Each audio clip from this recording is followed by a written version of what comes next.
Liburan Mei ini bertepatan dengan ulang tahun ibu mertua.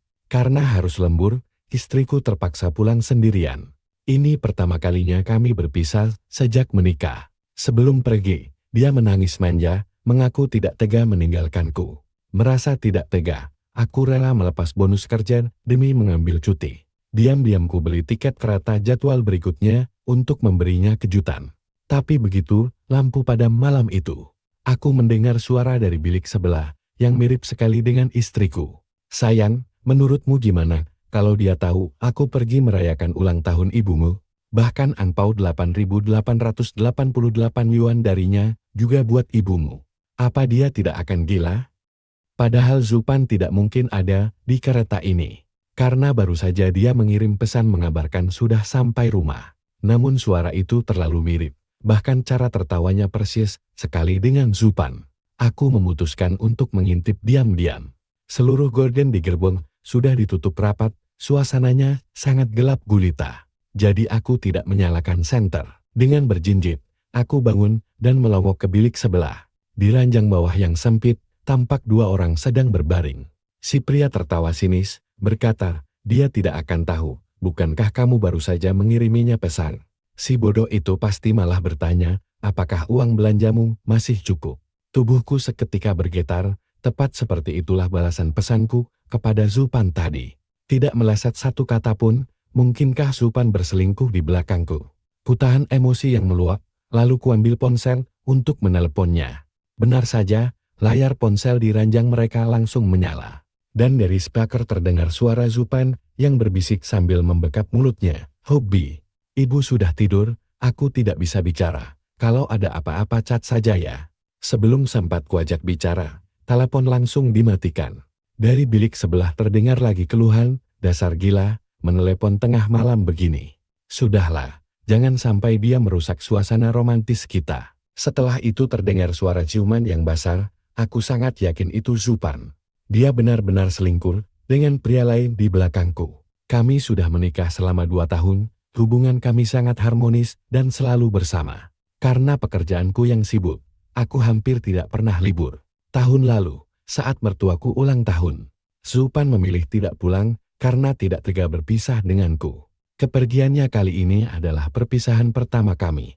Kalau tidak, aku tidak akan sesedih ini sampai rela membuang bonus bulanan dan mengambil cuti demi menyusulnya, tapi tak kusangka dia tega membohongiku demi bersenang-senang dengan pria lain. Dengan tangan gemetar aku terus menelepon Zupan berulang kali. Setiap kali dia menolak panggilan, aku langsung menelponnya lagi. Suara getar ponsel di bawah bantal terdengar sangat bising dalam kesunyian malam gerbong itu. Beberapa penumpang mulai terbangun karena terganggu oleh suara mereka, lalu mengeluh kesal. Siapa sih itu? Tolong kecilkan suaranya. Itu suara mendengkur atau apa sih? Menjijikkan sekali. Si pria mendesah kesal, lalu menghentikan gerakannya. Ada apa dengan dia? Mau cari ribut terus ya? Zupan merajuk dengan suara manja. Aduh sayang, jangan marah. Dia cuma anak mami yang lemah. Makanya gampang sekali ku kendalikan sesuka hatiku. Kamu susah payah pulang. Kali ini aku mau tinggal beberapa hari lebih lama biar kita bisa puas. Bersenang-senang, mereka berpelukan lagi, tapi kali ini untuk bersiap tidur. Amarahku sudah tidak bisa dibendung lagi. Aku mencintai Zupan dan selalu menuruti kemauannya. Tapi bukan berarti aku membiarkan diriku diselingkuhi. Aku berdiri dari ranjang, menyalakan senter ke wajah mereka, lalu berteriak kencang, ayo lanjut. Jangan berhenti selingkuh di depan umum begini, kan seru. Manfaatkan kesempatan langka ini. Zupan tersentak kaget dengan wajah pucat pasi. Gao Chengyu, kenapa kamu ada di sini? Bukankah katamu sedang lembur di rumah? Aku mendengus sinis, kamu sendiri bilangnya sudah di rumah. Pria itu menyipitkan mata lalu bangun dengan kesal. Di bawah sorotan senter, aku mengenali wajahnya. Dia ternyata sahabat masa kecil Zupan, Yang Kai. Gao Chengyu, kalau ada masalah hadapi aku. Jangan berani membentak wanita. Hebat sekali gaya pahlawan kesiangan ini. Mengabaikan omong kosongnya, tatapanku tertuju tajam pada Zupan. Bisa jelaskan ini semua? Sudah berapa lama kamu berselingkuh di belakangku? Sejak sebelum atau sesudah kita menikah? Keributan kami yang begitu kencang membangunkan sisi gerbong kereta. Beberapa orang menyalakan senter ponsel mereka dan mulai berkerumun, mendekat sambil berbisik-bisik. Menjijikkan sekali, berbuat mesum di dalam gerbong. Yang lebih parah lagi, mereka selingkuh, lalu tertangkap basah oleh suami sahnya. Wajah Zupan memerah padam karena malu. Bibirnya bergetar tanpa sanggup mengeluarkan sepatah kata pun. Keributan massal ini akhirnya memancing kedatangan petugas kereta api. Zupan langsung bangkit dan memegangi petugas itu bagai mendapat bantuan darurat. Cepat usir orang gila ini. Aku dan suamiku sedang tidur nyenyak di sini. Tapi dia malah menyorot kami dengan senter sambil menyebarkan fitnah keji. Orang berbahaya seperti ini tidak boleh dibiarkan. Bisa-bisa dia mencelakai penumpang lain. Tolong segera amankan dia. Kebohongan itu diucapkannya begitu lancar tanpa keraguan sedikit pun. Dadaku terasa sesak bagai disiram air es yang membekukan seluruh amarahku. Menyisakan kepedihan yang mendalam. Dengan suara serak menahan tangis, aku berbisik, Zupan, ku beri kamu satu kesempatan terakhir. Katakan, siapa sebenarnya suamimu? Zupan tertegun sejenak, lalu memalingkan wajahnya dan mengabaikanku. Petugas, tunggu apa lagi? Kamu tidak dengar kata-kataku tadi? Mau saya laporkan ya?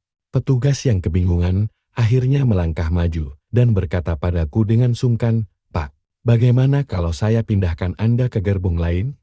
Aku tersenyum getir, tidak usah. 10 menit lagi kereta sampai di stasiun berikutnya. Aku akan turun. Awalnya, aku mendadak ikut kereta ini hanya demi menemui istriku. Karena dia sudah menentukan pilihan, aku tidak perlu lagi merendahkan harga diriku. Zupan, mari kita cerai. Aku pun turun di kota asing, sendirian membawa koper. Angin malam di bulan Maret terasa sangat menusuk tulang. Aku baru sadar jaketku tertinggal di kereta. Sementara isi koper ini sepenuhnya barang-barang belanjaan untuk Zupan dan ibu mertuaku. Tanpa ada sehelai pakaian hangat pun untukku. Sambil menggigil kedinginan, aku berjalan 1 jam sebelum akhirnya mendapat taksi menuju hotel terdekat. Selama waktu itu, Zupan sama sekali tidak mengirim pesan atau menelponku. Sepertinya dia juga menginginkan perceraian ini. Aku menertawakan kebodohanku sendiri. Gao Chengyu, mereka sudah sebusuk itu. Apa yang masih kamu harapkan? Jika dia memohon pun, apa kamu sudi kembali padanya? Jangan sebodoh itu. Namun bayang-bayang masa lalu yang indah terus berputar di kepalaku bagai kutukan yang enggan. Pergi, ku tampar wajahku sendiri dengan keras agar bisa berpikir jernih kembali. Yang terpenting sekarang adalah mengamankan harta Gonogini. Selama bertahun-tahun ini karirku cukup cemerlang, aku berhasil membeli rumah, mobil mewah, serta menabung dana simpanan. Padahal sejak awal kenal, Zupan tidak pernah bekerja. Dia menumpang hidup padaku, bahkan ibu mertua dan adik laki-lakinya pun ikut memeras uangku. Semua pemberian dulu biarlah berlalu sebagai hadiah sukarela, tapi untuk aset tersisa ini, aku tidak akan membiarkan mereka memindahkannya secara diam-diam. Dia sudah mengkhianatiku, jadi aku harus memastikannya pergi tanpa membawa sepeser pun uang. Langkah pertama, aku mematikan kartu debit keluarga dan memblokir kartu kredit tambahannya. Lalu semalaman menghubungi pengacara untuk membuat draft perceraian. Menjelang fajar, semua persiapan selesai. Di saat bersamaan, Zupan mengunggah status baru di media sosialnya. Ibu mertua selalu setia, menunggu dan memasakkan makanan lezat untukku. Sayang kalian. Fotonya memperlihatkan dia merangkul mesra lengan Yang Kai, duduk di antara pria itu dan ibunya. Belum resmi cerai tapi dia sudah berani go public. Di kolom komentar, teman-teman kami menuliskan selamat, menanyakan kapan rencana pernikahan mereka digelar. Baguslah sudah lepas dari si parasit Gao Chengyu. Atau akhirnya cinta sejati bersatu. Tampaknya selama 2 tahun ini, Zupan sering menjelek-jelekkan namaku di belakangku. Dia membalas komentar itu satu persatu dengan gembira. Aku bisa membayangkan betapa lebar senyumannya saat mengetik itu. Tapi bagaimana denganku? Di mana pengorbananku selama ini? Dulu aku mengejarnya setengah mati hingga akhirnya menjadi suami yang sangat perhatian. Seluruh masa mudaku kuhabiskan hanya untuk membahagiakan Zupan. Demi dirinya, aku rela membatasi pergaulan sosial, langsung pulang setelah kerja, serta memaksakan diri minum alkohol saat menjamu klin hingga masuk rumah sakit 3 kali. Memelihara seekor anjing pun masih ada ikatan batin. Sedangkan aku diperlakukan layaknya kain lap kotor yang langsung dibuang begitu habis manisnya. Dadaku terasa sangat hampa dan sesak hingga sulit bernapas. Tanpa ragu lagi, ku blokir kontak Zupan. Pagi harinya, ku buang koper penuh hadiah itu ke tempat sampah. Lalu sendirian naik kereta cepat untuk pulang ke rumah kami. Sambil bersandar di dekat jendela, melihat pemandangan luar yang perlahan terasa akrab namun kini situasinya sudah berbeda. Hatiku terasa sangat perih. Begitu sampai di rumah, dengan tubuh lelah. Baru saja mau memejamkan mata, ponselku berderim, Zupan menelepon. Sempat ragu sejenak, akhirnya tetap kuangkat. Kenapa? Sudah tidak sabar ingin segera bercerai. Di ujung telepon, Zupan tertawa kecil mencoba merayuku. Hubi, bicara apa sih? Status kemarin itu cuma hukuman main permainan truth order bersama Yang Kai dan teman-teman lainnya karena aku kalah taruhan, kok malah dianggap serius, sampai memblokir Kusin. Aku mendengus sinis. Zupan, kau pikir aku ini orang bodoh? Dia kembali membujuk. Sumpah, ini semua cuma salah paham. Sekarang aku sudah di rumah ibu, beliau ada di sampingku, mau bicara dengannya. Zupan langsung mengoper ponselnya, lalu terdengar suara ibu mertuaku, Chang Yu. Soal kejadian kemarin, Pan sudah menceritakan semuanya kepadaku. Yang Kai dan Pan itu tumbuh bersama sejak kecil, bagai kakak adik kandung. Jadi wajar kalau kadang terlalu akrab. Ibu sudah menegurnya kok. Oh ya, angpau besar pemberianmu juga sudah ibu terima. Terima kasih ya. Kebetulan ibu sedang senggan. Bagaimana kalau ibu ikut pulang bersama Pan untuk merawat kalian? Setelah berpikir sejenak, aku sengaja menyetujuinya. Kemarin aku juga salah, karena terlalu emosional. Setelah kupikir lagi, gerbong kereta sangat gelap. Mungkin saja aku salah lihat. Bawa saja Yang Kai sekalian. Aku ingin meminta maaf langsung kepadanya. Anggap saja dia kakakku sendiri. Tidak seharusnya aku sekasar itu. Mendengar itu, Zupan dan ibu mertua langsung girang menyanggupinya. Sebelum sambungan terputus, aku sempat mendengar bisikan mereka di seberang sana, Bu. Ku bilang juga apa, Gao Cheng Yu itu sangat tergila-gila padaku. Sekali ku bujuk langsung dulu. Anak ibu hebat sekali. Punya mesin uang seperti dia. Nanti adikmu tidak perlu bersusah payah bekerja lagi setelah menikah. Langsung kumatikan teleponnya tanpa mau mendengar lebih lanjut. Lalu mulai beres-beres rumah menyambut kedatangan mereka. Semua barang berharga ku sembunyikan rapat-rapat. Bahkan perhiasan emas milik Zupan yang tertinggal di rumah ku jual habis lalu uangnya ku transfer ke rekening ibuku. Agar ibu tidak cemas, untuk sementara aku belum mengatakan yang sebenarnya. Keesokan paginya, ibu mertua bersama Zupan dan Yang Kai sudah berdiri di depan pintu rumah. Begitu pintu dibuka, mereka melangkah masuk dengan angkuh. Meski memakai jaket luar berbeda, kerah kaos yang mengintip membuktikan mereka memakai baju couple di dalam. Mereka benar-benar menganggapku pria bodoh. Aku tersenyum ramah sambil membuatkan mereka minuman hangat. Kan, maafkan sikapku kemarin ya. Jangan dimasukkan ke dalam hati, sengaja kutekankan kata Kak dengan nada menyindir. Wajah Yang Kai seketika memerah menahan amarah, tapi dia tetap berpura-pura tenang dan tersenyum. Tidak apa-apa. Zupan pun terus bermanja-manja di dekatku. Memanggilku suamiku tiada hentinya untuk mencairkan suasana. Setelah berbasa-basi sejenak, ibu mertuaku berdeham, lalu memasang raut wajah cemas. Cheng Yu, sebenarnya ibu datang ke sini karena butuh sedikit bantuanmu. Benar saja, ada udang di balik batu, tepat seperti dugaanku selama ini. Selama bertahun-tahun, memanfaatkan ketulusan cintaku kepada anaknya. Ibu mertua selalu menuntut banyak hal dariku hanya demi memanjakan putra kesayangannya. Namun, sikapnya yang mendadak sangat merendah seperti ini, baru pertama kali kulihat. Katakan saja, Bu, kita kan sudah satu keluarga, tidak perlu sungkan begitu. Ibu mertua pun tersenyum puas. Adik laki-laki Pan baru-baru ini punya pacar. Dan perempuan itu sekarang hamil. Sehingga mendesak untuk segera dinikahi. Tapi bagaimana bisa menikah tanpa rumah dan mobil layak? Ibu sudah memilihkan yang standar kok, agar tidak terlalu membebanimu. Coba lihat ini. Dia menyodorkan ponselnya menunjukkan foto apartemen di kawasan elit dengan 4 kamar tidur. Serta mobil sport keluaran terbaru. Total seluruhnya tidak kurang dari 3 juta yuan. Padahal, jika semua asetku digabungkan pun, tidak akan sampai 3 juta yuan. Mereka benar-benar tidak tahu malu. Aku mengernyitkan dahi. Bu, tabungan kami tidak sebanyak itu. Seketika wajah mertuaku cemberut.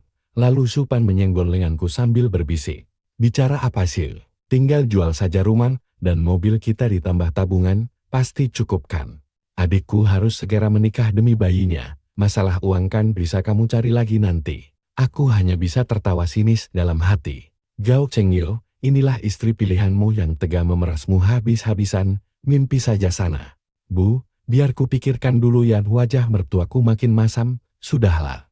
Kamu memang tidak pernah menganggapku sebagai ibumu sendiri, aku saja yang terlalu berharap. Yang Kai langsung menyindir dengan nada sinis, Gao Chengyu. Kalau tidak punya uang tunai kan bisa pinjam ke rekan kerjamu, pasti cepat terkumpul. Bilang saja, kalau pelit kepada ibunya. Tante, dia memang tidak menganggap kalian sebagai keluarga dekat. Coba kalau adiknya sendiri yang butuh bantuan, pasti langsung dikasih. Supan menimpali terburu-buru. Iya Chengyu, pinjam saja dulu ke kantor, nanti kan bisa dicicil. Enak sekali mereka berbicara. Dulu mungkin aku akan menuruti kebodohan ini, dan menjadi sapi perah mereka lagi. Tapi sekarang, aku tidak sudi menjadi pria bodoh lagi. Sambil menopang dagu, aku berkata, 3 juta yuan, sebenarnya tidak mustahil dikumpulkan. Asalkan seketika mata Zupan berbinar gembira sambil menyenggolku tak sabar, Gao Chengyu. Cepat katakan jangan bertele-tele. Jangan buang waktu kami. Aku tersenyum sinis, beli bisa saja, tapi aku harus berdiskusi dulu dengan seseorang. Wajah Zupan langsung berubah masam. Berdiskusi dengan siapa lagi selain aku? Oh, aku tahu, pasti ibumu kan? Lagi pula Gao Chengyu, kamu kan sudah menikah. Kenapa masih seperti anak kecil yang belum lepas susu saja? Begitu menatap mataku yang dingin, Zupan langsung bungkam dan raut wajahnya mengkerut. Ting-tong. Bel pintu berbunyi. Aku tersenyum lalu berdiri membukanya. Tenan, orang yang kutunggu sudah datang. Mata ibu mertuaku langsung berbinar. Cepat, cepat, silakan masuk. Yang Kai dan Supan pun ikut menengok ke arah pintu. Pintu terbuka, seorang wanita hamil berpakaian modis melangkah masuk. Wajah Yang Kai seketika pucat. Pasim Qiangqian, kenapa kamu ke sini? Wan Qiangqian berjalan mendekatinya dengan tatapan dingin, lalu mendaratkan tamparan keras di pipinya. Yang Kai, kamu benar-benar tidak tahu malu. Beraninya kamu berselingkuh di sini dengan perempuan murahan. Zupan tidak terima. Dengan wajah menantang dia bertanya, siapa kamu? Kenapa bicara begitu pada Kai? Siapa yang kamu sebut perempuan murahan? Wan Qiangqian tertawa sinis. Tanya saja padanya, siapa aku sebenarnya? Yang Kai hanya bisa terbata-bata tidak bisa menjawab. Ibu mertuaku juga kebingungan, menantu, siapa sebenarnya dia? Apa hubungannya dengan membeli rumah? Aku langsung memotong ucapannya. Jangan panggil aku menantu, aku jijik. Putri Anda sudah berbuat sahina itu, Anda masih tega membantunya menuntut 3 juta yuan dariku. Di usia Anda yang senja ini aku tidak mau mencari ribut dengan Anda. Tapi Anda benar-benar tidak tahu malu. Supan gemetar hebat karena marah. Dia menunjuk wajahku sambil berteriak, Gao Chengyu, aku sudah bersabar ya. Bukankah kamu bilang semua itu cuma salah paham dan sudah lewat? Kenapa dibahas lagi? Dan apa-apaan sikapmu pada ibuku? Cepat minta maaf. Sebelum aku sempat menjawab, Wan Qiangqian maju dan menampar Zupan. Kamu Zupan kan? Wajah dan bicaramu sama-sama murahan. Pasangan tidak tahu malu, kuharap kamu dan Yang Kai membusuk bersama. Zupan yang tidak pernah dihina seperti ini, langsung menangis sambil memegangi pipinya. Yang Kai siapa dia sebenarnya? Tapi Yang Kai sudah kehilangan keberaniannya, dan hanya bisa menyusut ketakutan di pojokan. Supan menggigit birunya, lalu menatapku, Gao Chengyu. Dia menindas istrimu. Kamu cuma menonton saja. Apa kamu masih punya hati? Sambil menyeringai, kulemparkan surat cerai tepat di hadapannya. Mulai detik ini, kamu bukan istriku lagi. Wan Qiangqian juga menendang Yang Kai. Yang Kai, pertunangan kita batal. Pergi kamu sejauh mungkin dari hidupku. Mendengar itu, Zupan berteriak histeris, Yang Kai, bukankah kamu bilang tidak punya pacar dan selalu menungguku? Tapi Yang Kai malah memelototinya dengan tajam, lalu langsung berlutut di lantai. Qiangqian, aku salah. Perempuan ini yang menggodaku. Dia mencekokiku obat. Kalau tidak, aku tidak akan hilaf. Demi anak kita, tolong maafkan aku. Aku tidak bisa hidup tanpamu. Wan Qiangqian tidak mau mendengar omong kosongnya dan menendangnya. Berkali-kali, Zupan maju untuk melindungi Yang Kai, tapi malah ditampar bertubi-tubi oleh pria itu. Dasar wanita jalang. Gara-gara kamu kian-kian jadi salah paham. Kamu menghancurkan hidupku. Kubunuh kamu. Zupan yang sudut bibirnya mulai berdarah, menatapnya dengan tidak percaya. Yang Kai, jelas-jelas kamu yang plak. Satu tamparan keras kembali mendarat di wajah Zupan. Diam. Mata Yang Kai memerah penuh amarah, seolah ingin mencabik-cabiknya. Perut hamil Wan Qianqian mendadak sakit. Dia langsung memanggil sopirnya ke atas untuk membawanya ke rumah sakit. Yang Kai bergegas mengakor di belakangnya. Sebelum pergi, dia sempat memelototiku dengan tatapan penuh dendam. Gao Chengyu, kamu hebat, tunggu pembalasanku. Kini di dalam rumah tinggal tersisa aku, Zupan, dan ibu mertuaku. Dengan tubuh gemetar menahan amarah, Zupan memungut surat cerai itu, lalu mendadak menjerit histeris, keluar tanpa sepeser pun. Gao Chengyu, bahkan jika aku tidak bekerja setelah menikah, tapi masa mudaku tentu berharga. Tega sekali kamu. Aku menuntut 60% harta Guonoji ini. Aku mendengus sinis sambil mengeluarkan ponselku. Zupan, jangan mimpi. Kamu pikir hari itu di dalam mobil, aku cuma menyalakan senter. Aku merekam semuanya. Silakan tuntut aku ke pengadilan kapan saja lagi pula. Kamu pasti akan kalah. Zupan langsung tertegun. Ibu mertuaku yang sedari tadi ketakutan tiba-tiba tersadar. Lalu berteriak sambil merebut surat cerai itu. Apa? Keluar tanpa sepeser pun. Wajahnya seketika pucat pasi. Dia memegangi dadanya, lalu pingsan. Karena bagaimanapun dia pingsan di rumahku. Aku tetap mengantarkan mereka ke rumah sakit dengan mobilku. Ibu mertuaku ternyata hanya syok dan butuh istirahat. Saat aku hendak melangkah pergi, Zupan memanggilku dengan terbata-bata, Chengyu, jangan pergi dulu. Temani aku di sini. Aku tertawa sinis, mau pakai trik lama lagi? Merayu agar aku luluh, lalu kembali menjadi anjing penjaga keluargamu? Zupan cepat-cepat menggelengkan kepalanya, bukan begitu, Chengyu. Aku juga ditipu oleh Yang Kai. Lihat, aku sudah menerima ganjaranku. Aku sampai dipukuli begini, jadi jangan marah lagi, ya. Oh ya, hari itu kulihat kamu makan malam bersama ibunya Yang Kai. Tampak bahagia sekali, bahkan memanggilnya ibu. Zupan menggertakkan gigi, lalu menepuk pahanya. Sayang, itu cuma bercanda. Lagi pula, aku dan Yang Kai tumbuh bersama sejak kecil. Ibunya sudah menganggapku seperti anak sendiri. Wajar kan, kalau aku merayakan ulang tahunnya? Panggilan itu cuma karena sudah terbiasa saja. Aku sudah terlalu sering mendengar alasan klasik seperti itu. Bertahun-tahun Yang Kai bekerja di luar kota dan jarang pulang. Tapi Zupan selalu membelikan barang dan memberi uang kepada ibu Yang Kai. Bahkan merawatnya setiap hari libur. Dulu, aku begitu bodoh mempercayai kebohongannya dan merasa berterima kasih atas kebaikan mereka pada Zupan. Bahkan menganggap Yang Kai sebagai saudaraku sendiri dan ibunya sebagai ibu mertua kedua. Namun, mereka justru memanfaatkan ketulusanku untuk berselingkuh di belakangku. Zupan, aku tidak akan mempercayai sepatah kata pun darimu lagi. Tiba-tiba ibu mertuaku siuman. Zupan langsung menggenggam tangannya. Ibu tolong bantu jelaskan pada Chengyu. Chengyu sangat berbakti, dia pasti mau mendengarkan kata ibu. Namun, tangannya langsung ditepis kasar oleh ibunya sendiri. Dengan tubuh gemetar, wanita tua itu malah mengulurkan tangannya ke arahku, menantunya. Chengyu, ibu mendukungmu menceraikan dia, tapi bercerai. Tapi hubungan kita sebagai ibu dan menantu sudah terjalin lama. Ibu tulus menyayangimu seperti anak sendiri, meski bercerai. Kamu tetap putra terbaik ibu. Aku hanya bisa tertawa saking herannya. Anda mau memainkan drama keluarga sekarang? Berharap aku tetap membelikan rumah dan mobil untuk putramu? Jangan mimpi siang bolong. Bertahun-tahun ini Zupan pasti diam-diam sering memberimu uang kan? Aku akan menuntut semuanya kembali lewat jalur hukum.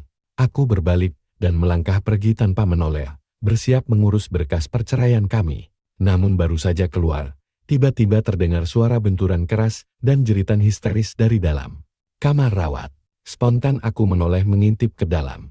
Ibu mertuaku sudah berdiri kokoh di lantai, mengangkat tiang infus di dekatnya dan menghantamkannya ke tubuh Zupan. Dasar tidak berguna.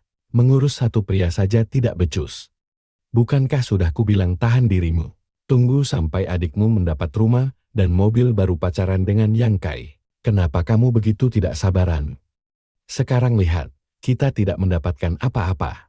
Kamu menghancurkan seluruh keluarga kita. Namun, karena tiang itu terlalu berat, setelah diayunkan beberapa kali, ibu mertuaku justru terjatuh ke lantai dengan suara berdentang keras. Dia lalu terus menampar wajah Supan, membuat putrinya mengerang kesakitan dan memohon ampun. Ibu, aku salah.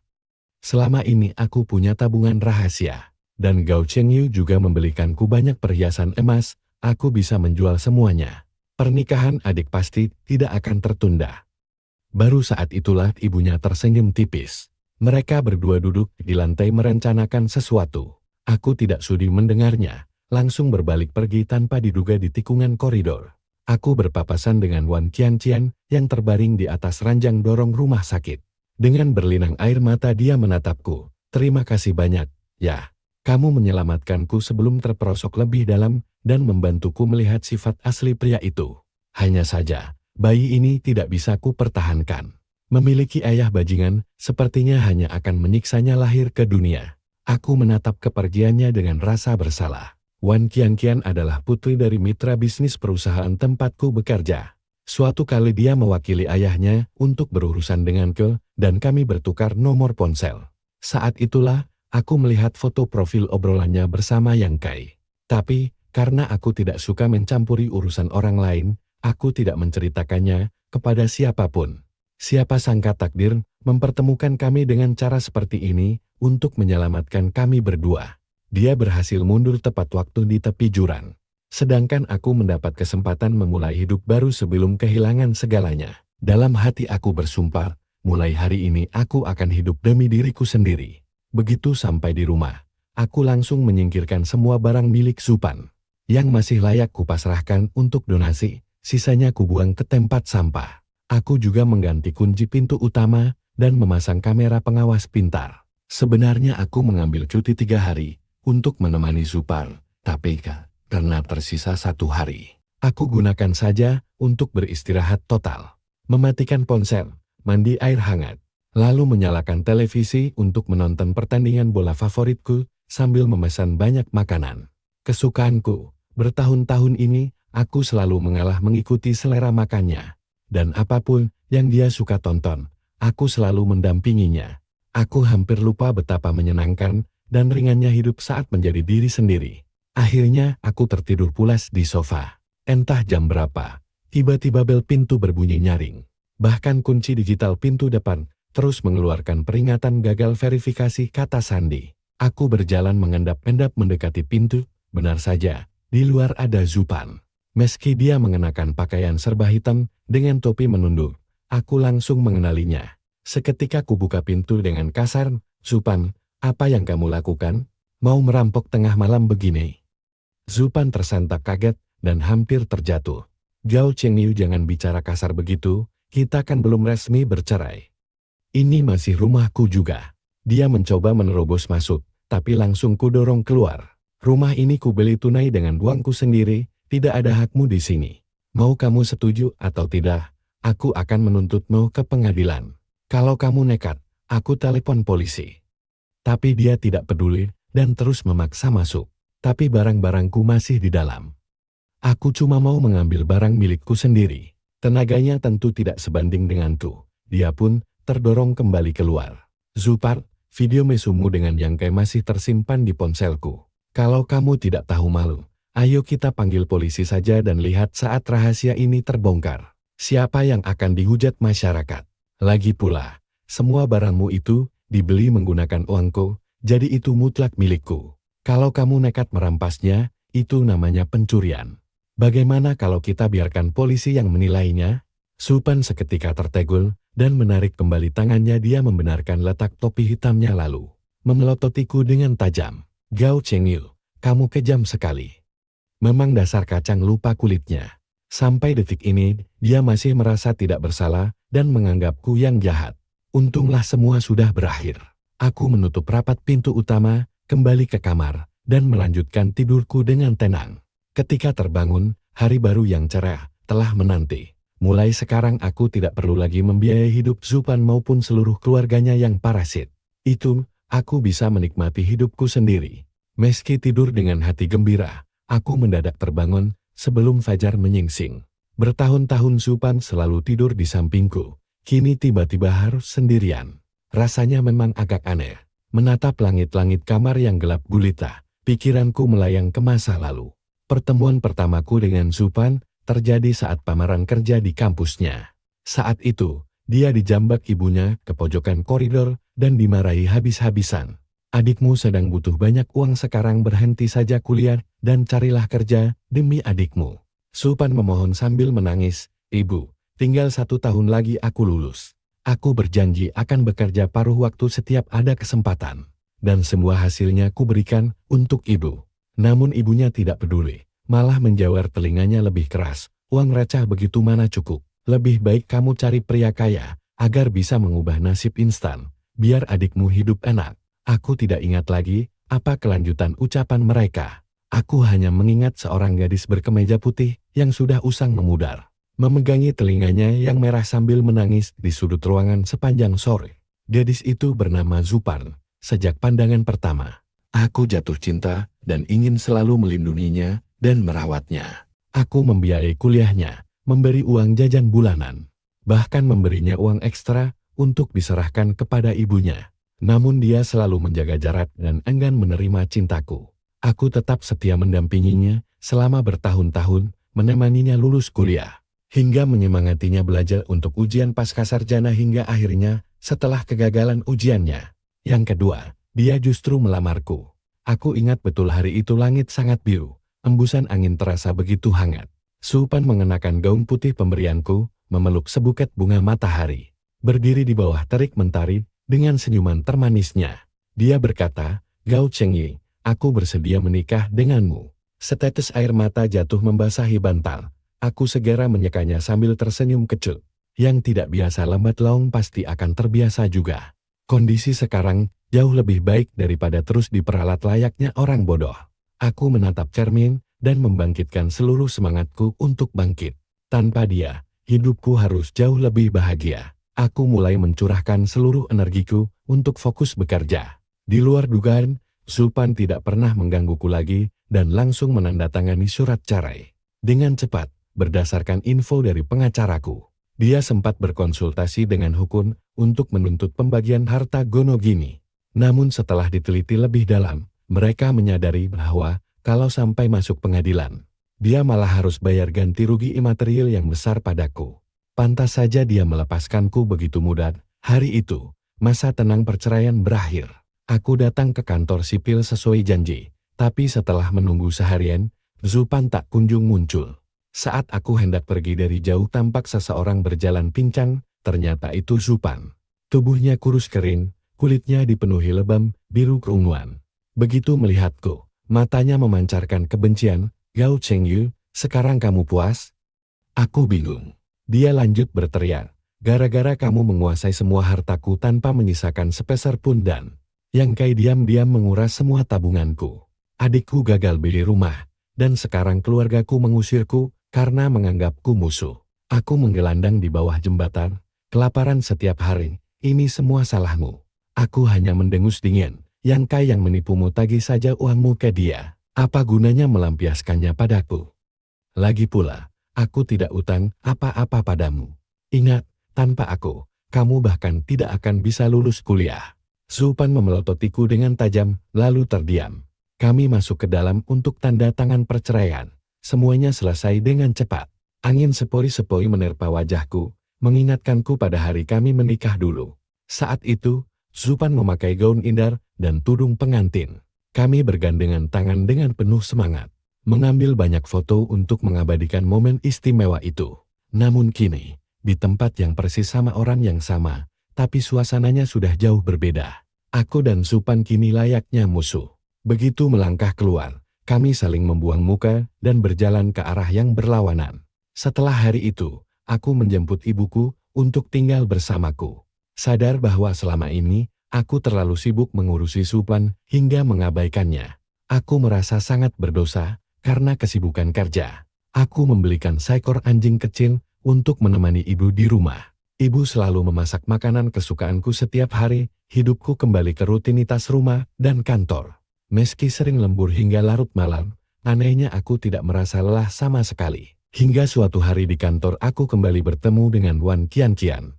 Keadaannya sudah jauh lebih baik dan wajahnya terlihat segar. Dia kembali meminta maaf saat melihatku. Seperti teman lama, kami pergi ke kafe untuk membicarakan pekerjaan. Setelah selesai, kami mengobrol santai. Sambil memainkan sendoknya, Wan Qianqian menghela napas panjang. Dulu aku tidak terlalu menyukai Yang Kai. Aku hanya hamil di luar nikah dan ingin menikah demi anak.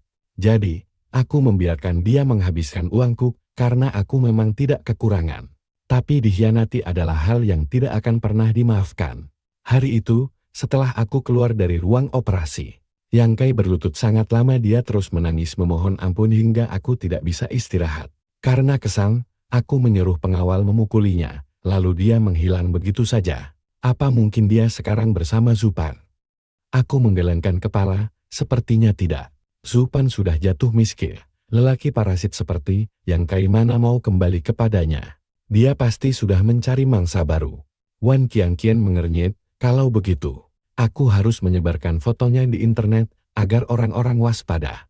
Tiba-tiba, secangkir kopi panas dilemparkan ke arah kami. Punggung tanganku langsung melepuh kemarahan. Sementara gaun Wan Qianqian ikut kotor terkena cipratan. Dia mengumpat sambil sibuk membersihkannya. Saat mendongak, kami berdua terkejut melihat sosok di depan kami, itu Yang Kai. Dengan mata merah padam, dia membanting cangkir kopi lain dan berteriak, "Bagus ya, pasangan bajingan. Apa kalian sudah berselingkuh sejak dulu dan sengaja menjebak kami agar kami yang disalahkan lalu pergi?" Aku tertawa geli mendengarnya. "Yang Kai, apa otakmu sudah geser?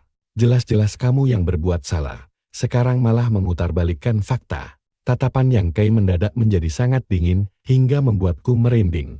Tiba-tiba, dia mengeluarkan sebilah pisau dari balik punggungnya dan langsung menerjangku. "Gao Chengil, gara-gara kamu aku kehilangan segalanya. Hidupku harusnya bahagia, kalau tidak kamu hancurkan. Kenapa kamu harus beli tiket kereta waktu itu? Aku akan membunuhmu." Dia tampak benar-benar gila, tidak mau mendengar apapun.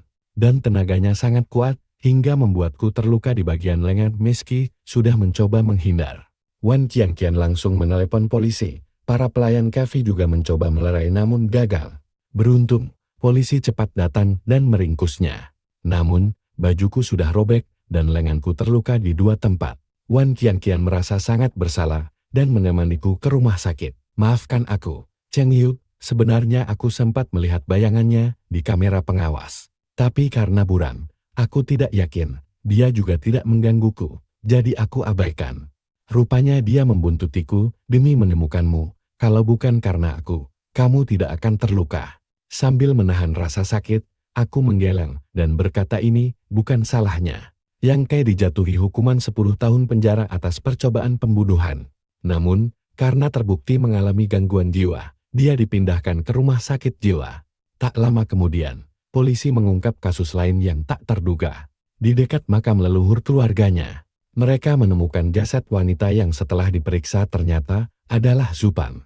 Rupanya, Yang Kai sudah menemukannya sejak lama. Dia melampiaskan semua kemalangannya pada Zupan, menyiksanya secara mental hingga akhirnya membunuhnya. Sementara itu, ibu Zupan, yang menganggap putrinya sudah tidak berguna lagi telah memutus hubungan dan tidak sadar kalau dia menghilang. Jika Yang Kai tidak mengamuk di kafe, jasad Zupan mungkin tidak akan pernah ditemukan. Mereka berdua memang sejenis, tidak pernah merasa bersalah. Jasad Zupan akhirnya dikremasi begitu saja, tapi keluarganya menolak menjemput abunya. Jadi akulah yang membawanya pulang.